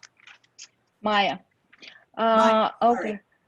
So this is D major because the flats, no, I mean the sharps and the chord proves it. That's right. You are exactly right. And 2 sharps, that's a C. Go up to the next line or space. That puts us into D major. Okay, Christian, number 10, please.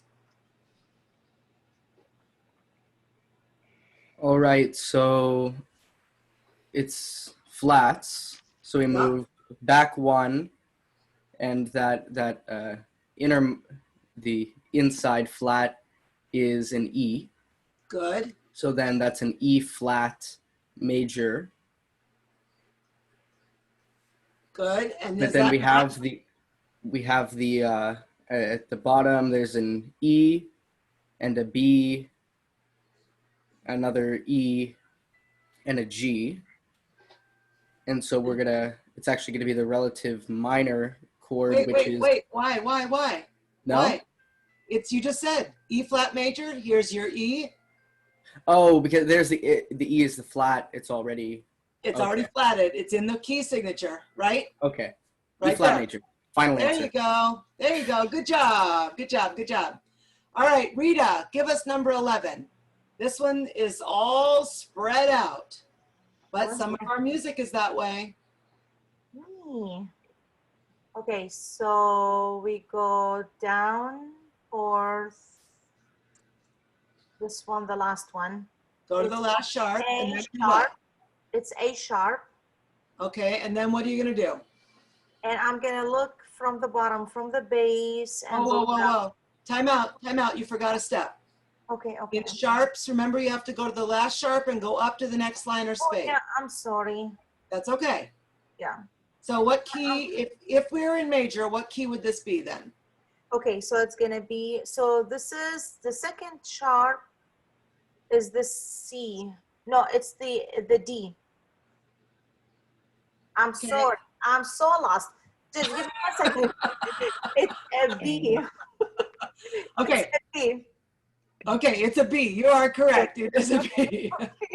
All right. So it's a B. Now, check out this chord and see if this is a B major chord. Okay, so if I'm assuming this is a bass note. Yeah, the bottom one's bass. Yeah, it's on B. So it's a B major. Good. It's a good, you stopped a little early, but yes, you're right. It is a B major chord. So it is indeed B major. Good job. Thanks. All right, Steve, tell us about number 12. I'm assuming there's only one Steve. Yep. Okay. Okay, we have one sharp. Yep. That would be G. Okay. And let me see here. I'm sorry, I have to cheat there a little bit. So we got a That's okay. E, B, E, and G. Uh-huh. So what do you surmise? G the key major. is? You think it's G major? But look at the bass. What note is the bass on? Well, it's on an E. Indeed. What is the relative minor to G major, Steve? Oh, it'd be an E minor. Indeed it is. Check that out. So Yeah. this is an E minor scale. An E minor chord. Okay? You see the difference? Because Yes. I would probably want to start that bass down on a G to kind of drive home the fact that that would be a G major chord, but it is Okay. absolutely not. Okay. Okay. Yeah, I Good see it. deal. Good deal. Let's move on. Okay, just a few more. We're almost at our 2 hours. You guys are being amazing. All right, let's see. Vivian, are you with us? My beautiful Vivian, are you there? I am. Hi. You've been hiding out the whole 2 hours. No, I just hopped off like 10 minutes ago. Okay, okay. I'm right. lost, so don't ask me anything. Okay, I won't ask. I won't. That would be very unfair. Salwa, what about you? Hello. Hi, Salwa. Hi, how are you, Marina? I'm good. Hey, take a look at number 13. What key do you think this is? Maybe B flat. Okay, that looks like it would be B flat if we're doing major, right? So that's very good. Now double check your notes and see if that matches. Okay, so which note you mean? The last one? Yep, the bottom one, the bass line. Oh, yeah. Okay, this one is just 1 second. That's this okay. Is F. I want you to notice something though. Notice that this, notice there's a period there. So this is the last chord. Yeah. So I think you should probably focus on this chord. The last one, right? Yeah. Yeah, so this Yeah, one. this is a trick question. Yeah. This is B. Yes, B flat. B flat, so it will be B. The other one is. Remember that little A? line? That's A? the line would be middle C, so that's a D. Okay. And the other one. So, It's okay, take your time. We're good. Okay, the other one is F, the top. That's right. And what's above F, that? And the G. Every good boy. That's the B. That's the other B. Okay. All right. So we have a B flat major chord, which matches this. Ta-da! Good job. Good job. All right. All right. Is Mark with us? Mark Belagy? Okay, we're gonna leave Mark alone unless he jumps back in real quick. All right, Sean, help us out. What's number 14? Okay, so 3 flats, second in B E. So I will assume E flat, and then I will check. And so I see there, top down, I see an E. Below that, I see a B. Dropping down from there, that's an F and an E. No, it's not an F. That's a G? Yep. On the bass clef? The top one? Yep. That's a G, okay. E, F, G. So what did I say? B, E. So yeah, it's an E major, E flat major. E flat major. Good job. Excellent. You recognize that song, Jennifer? I see. All It's right. only been 40 years. Come on. I I know. recognize them all. I know. All right, number 15. Let's see. Maya, you want to give it a whirl?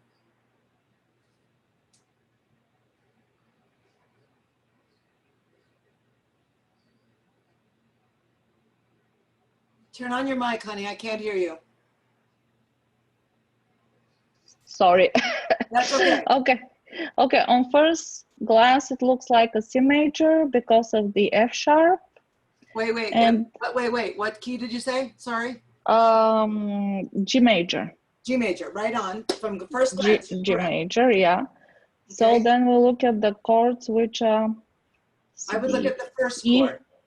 yeah, E, G, E, G, E. So it's probably, then it is the other one, which is A minor. No, it's not A minor. It's G major. Where is G major? A, B, C, D, E, F, G major. Come down from G. What is 3 letters lower than G? E minor. There you go. And look at that bass. Look at that bass note. It's on an It's E an bass. E. See that? Yes. Cool. E minor it is. Okay, Danya. Number 16, please. I want you to look at this now fully. Notice that 16 goes here is how it begins, and here is how it ends. So I want you to consider all your options.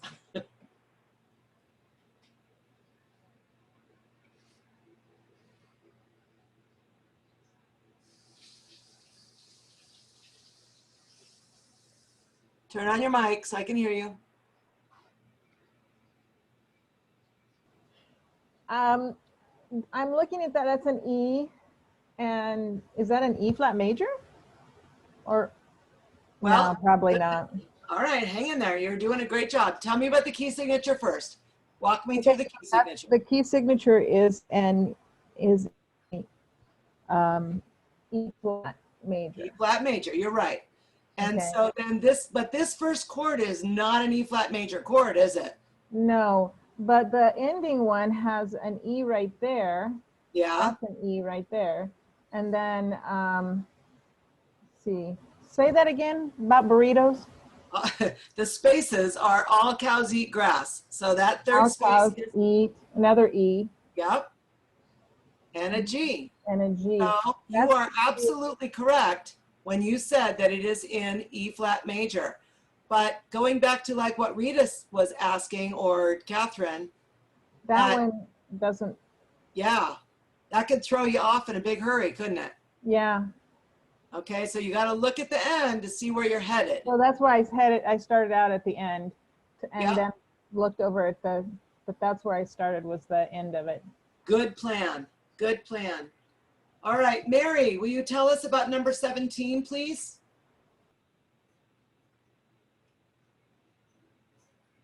Again, a little bit of a trick here. Turn on your mic though. Okay. All right, I want you to look at the key signature first, okay? Okay, so what's your first assumption? F sharp. I mean F. F major, right on, 1 flat. Okay, so looking at the first chord, that would not be correct. If you look at the last chord, it would be correct. There you go. So what would that first chord be though? Look at this chord. First of all, can you tell me, Mary, what the relative minor is of F? Oh, let's see. F. What is the relative? Yeah, D minor. Okay, now check it out. Think this through because you're on the right track.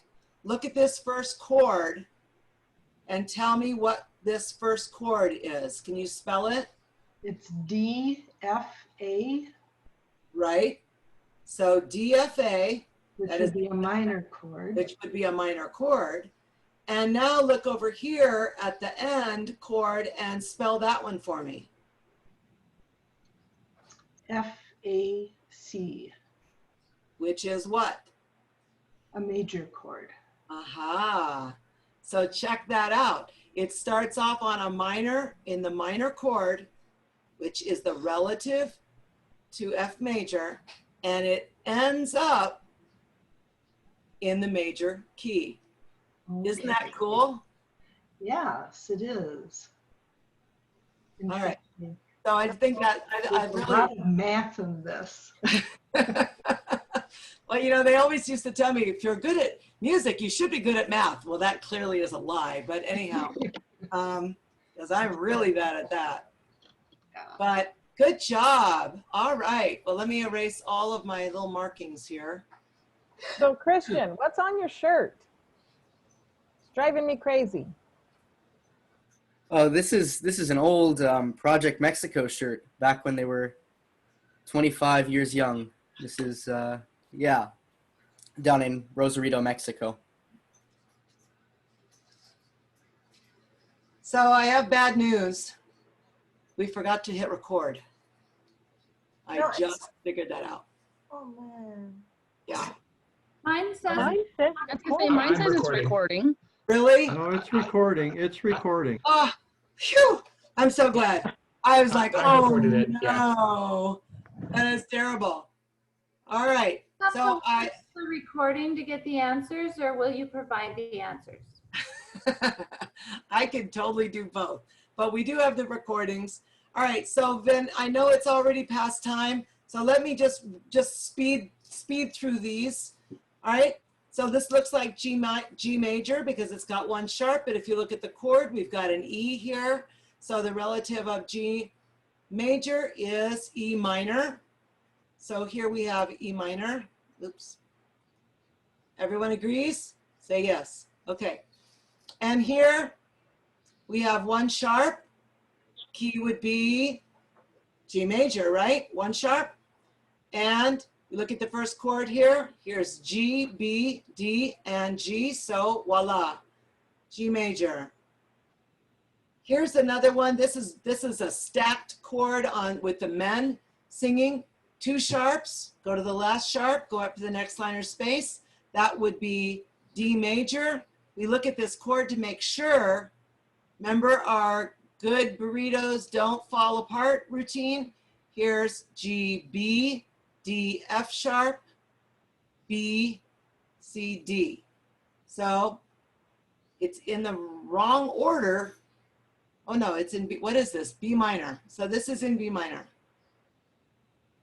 Sorry, Nancy. Not D major. All right, You're over doing here. great. Over here, number 21. F major. Let some light, right? Everybody recognizes that? F, C, F, A. Here we have three sharps. Here's our G up here. Remember, Father Charlie goes. After G comes A. So that would be A major, checking out our chord. Good burritos don't fall apart. There's our A, C, E. And we have indeed got an A major chord. And second to last flat, E flat to B flat. That would put us in the key of B flat major. We check out our chord here. All cows eat grass. We have G, B flat, D, and a G. So therefore, what key am I in? Sean. I said that fast. I know, sorry. B, let's see. B flat major or G minor. G minor. You got it, because the bass is on G, right? Yes. Good. All right. Clear already. Gee whiz. All right. Oh, okay. I think we're done. But there's more examples for you to practice. And again, Nancy has given you these beautiful online ideas here. This sight reading factory is something that I've been using with my high school kids, and it allows you to totally go in there and create a bunch of stuff, and it gives you an opportunity just to practice them, and then it'll play it for you. You can put it in any key you like. I think it gives you maybe 7 free tries, and then of course it wants you to pay, but it does give you some ideas. All right, so let's see. Anybody else want any last questions? If you have a question, just go ahead and open up your mic and talk to me. Let me stop this sharing situation. What do we learn next? What do we learn next? Oh, well, it's so glad that you asked.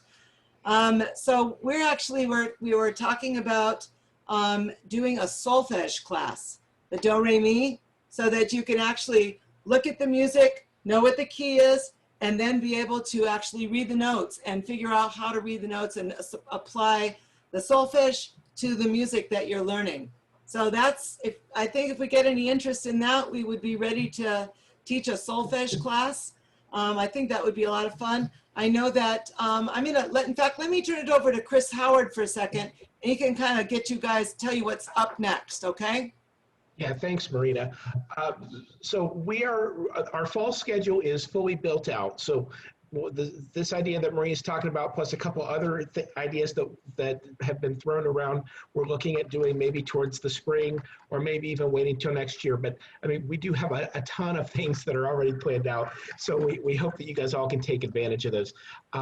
Next week is week number 3 out of 7 of the what to chant and sing or what to sing and chant when singing and chanting, which has been very well received. The first week, as you may remember, that video was available on the Facebook group for you to take a look at. If you hadn't seen it, going through like explaining what are some of the books that we use, how does the structure, how do we do those structures, with the people that are putting it together for the Archdiocese, how are they doing that? Week 2 and week 3 of that series is Vespers. So last week we did the beginning through Gladsome Light, and then this week we'll do the Prokimenon, or next week, excuse me, we'll do the Prokimenon through the end, and then we have 2 weeks of Orthros, 2 weeks of Divine Liturgy. Remember those sessions are every 2 weeks. In terms of the off weeks there, so next week I said will be Vespers Part 2. The week after that, Lydia Nancy will be presenting on pitching from the priest. So we have that session, and then we start or I don't want to go through the whole schedule. I'll make myself look silly if I start stumbling over all those. But in the upcoming weeks, we're going to finish Vespers. We're going to do Orthros, we're going to do Liturgy, we're going to do Tone 1 with Charlie Marge, Tone 5 with Charlie Marge. We've got it's not vocal production, it's like healthy voice, healthy singing is coming up. And then we've got a whole series of things for the Nativity that are coming up in the month of December. So the rest of the year, it's pretty packed, and we hope that everybody's signing up for those and is going to join us. The only week that we don't have anything planned is the week of Christmas. I think it's December 22nd. It's going through my mind. That week we don't have anything scheduled because we know that you'll all have a lot going on. But otherwise, the entire month or the entire rest of the year is pretty jam-packed. So we hope that you'll all be able to join us for those. And if you have ideas for other sessions, things that might be a benefit to you, drop an email to Marina. Drop an email. You get a lot of things from me. I can certainly forward things on to her as well. So, definitely let us know what tools you need, and we'll do our best to provide that for you. Absolutely. All right. Well, thank you all for being here tonight. We've gone a little over time. Want to thank Nancy for doing this with me, of course, and we appreciate all of you being here. And I hope it was helpful. I hope that it got you thinking about some, I know that you're going to start looking at your music, and you're going to start looking at it a different way now. You're going to look at it and you're going to immediately start thinking, wait a minute, oh, what key is this in? Oh, that's kind of cool. And so, now it's just, it's a step-by-step process. But keep working on it. And again, if you have any questions or concerns, or you need either of us to work with you one-on-one, we can totally find time to do that. You know, just reach out, okay? Because if you don't tell us you have a problem, we don't know. All right? Thank you, everyone. God bless you. Take care. Thank you, everybody. Thank you, Marina. Thank you, Chris. Bye, See ya. Vivian.